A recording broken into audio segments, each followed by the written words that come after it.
ایک وقت تھا جب ایک بادشاہ وسیع و عریض سلطنت پر حکومت کرتا تھا۔ بادشاہ ایک شاندار محل میں رہتا تھا جس میں ہزاروں کمرے تھے۔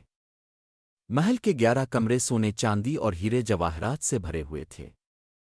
ہزاروں جنگجو سپاہی محل کی حفاظت پر مامور تھے۔ محل میں خوبصورت باغات اور سرگاہیں تھیں۔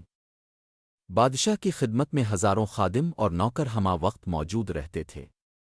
بادشاہ شراب اور شباب میں مست شاہی زندگی گزار رہا تھا۔ بادشاہ کی 11 بیویاں تھیں جو اس کے لیے بہت عزیز تھیں۔ بادشاہ کی تمام بیویاں بے حد خوبصورت تھیں جن کی خوبصورتی پورے ملک میں مشہور تھی۔ بادشاہ اپنی بیویوں پر دل کھول کر دولت خرچ کرتا تھا۔ ہر بیوی کی خدمت میں کئی خادمائیں مقرر تھیں۔ ہر بیوی کا کمرہ شاہانہ تھا، سونے کے دروازے اور ریشمی بستروں سے مزین تھا۔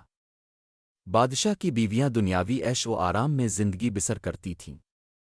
بادشاہ نے اپنی پہلی شادی اپنی والدہ کے کہنے پر مہرونسا سے کی تھی۔ مہرونسا باقی بیویوں سے الگ اور مختلف تھی۔ بادشاہ زیادہ تر اپنی 10 پسندیدہ بیویوں پر توجہ دیتا تھا، لیکن محبت مہرونسا سے بھی کرتا تھا۔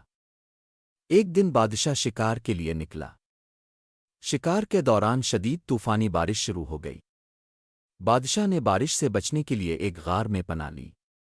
غار میں ایک نیک انسان عبادت میں مصروف تھا جس سے بادشاہ کی ملاقات ہوئی۔ بادشاہ نیک انسان کے نورانی چہرے سے متاثر ہوا۔ نیک انسان نے بادشاہ کو کھانے کی دعوت دی۔ نیک انسان نے ایک پتھر اٹھایا اور نیچے سے بھنا ہوا گوشت نکالا۔ بادشاہ نے وہ گوشت کھایا اور اس کی لذت کی بے حد تعریف کی۔ کھانا کھانے کے بعد بادشاہ کو نیند آئی اور اس نے ایک خواب دیکھا۔ بادشاہ نے خواب میں محل سے بھی زیادہ بڑے اور خوبصورت محلات دیکھے۔ خواب میں بادشاہ نے ایک عورت دیکھی لیکن اس کا چہرہ نہیں دیکھ سکا۔ نیک انسان نے بادشاہ کو بتایا کہ وہ عورت اس کی 11 بیویوں میں سے ایک تھی۔ نیک انسان نے بادشاہ کو اپنی بیویوں کی محبت کو آزمانے کا مشورہ دیا۔ نیک انسان نے بادشاہ کو مشورہ دیا کہ وہ اپنی شاہی زندگی چھوڑ کر فقیرانہ زندگی گزارے۔ نیک انسان نے کہا کہ جو بیوی بادشاہ کے ساتھ جائے گی وہ سچی محبت کرتی ہے۔ اگلے دن نیک انسان بادشاہ کے محل میں آیا۔ بادشاہ نے اپنی تمام بیویوں کو ایک قطار میں کھڑا کیا۔ نیک انسان نے بیویوں کے سامنے جنت کی خوشخبری اور دوزخ کی سزا کا ذکر کیا۔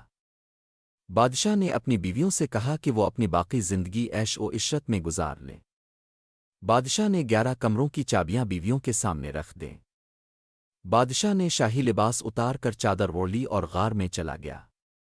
بیویوں نے بادشاہ کی پیشکش قبول کی اور مال و دولت لے کر محل میں رہ گئیں۔ مہرونسا بادشاہ کے پاس پہنچی، پرانے کپڑوں میں ملبوس۔ مہرونسا نے بادشاہ سے کہا کہ اسے مال و دولت نہیں بلکہ بادشاہ کی محبت چاہیے۔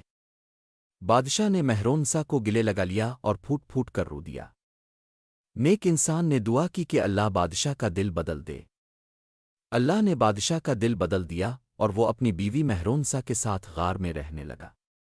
بادشاہ نے اپنی گناہوں سے توبہ کر لی اور عبادت الہی میں مصروف ہو گیا۔ بادشاہ نے اپنی سابقہ عیش و عشرت کی زندگی کو مکمل طور پر چھوڑ دیا۔ مہرونسا نے ثابت کر دیا کہ وہ بادشاہ سے سچی محبت کرتی تھی۔ بادشاہ اور مہرونسا نے فقیرانہ زندگی اختیار کر لی۔ نیک انسان نے بادشاہ کو خدا کی رضا کے راستے پر گامزن کر دیا۔ بادشاہ نے عیش و عشرت کی زندگی کو ہمیشہ کے لیے چھوڑ دیا۔ یہ کہانی اس بات کی تعلیم دیتی ہے کہ دنیاوی مال و دولت حقیقی محبت اور ایمان کے آگے کوئی اہمیت نہیں رکھتا۔